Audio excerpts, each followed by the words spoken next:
Hey guys, today I'll show you how you can fix WhatsApp not ringing on incoming calls. So let's get started.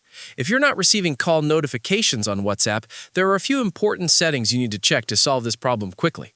First, open the Settings app on your phone.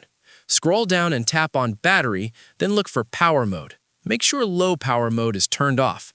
When this mode is enabled, it can restrict background activity, which may stop WhatsApp from ringing properly. Next, go back to the main settings page and scroll down to Apps. Find and select WhatsApp from the list. Inside the WhatsApp settings, make sure Background App Refresh is enabled. This allows the app to run in the background and receive calls in real time. After that, tap on Notifications. Turn on Allow Notifications and make sure sounds are also enabled. Without sound permissions, your phone won't ring for incoming calls.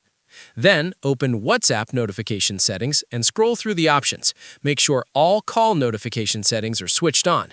If the issue still continues, swipe down from the top right corner of your screen to open the Control Center.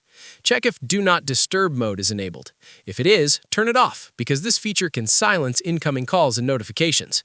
Once you complete all these steps, WhatsApp should start ringing normally for incoming calls. That's it. I'll be back with more in the next video.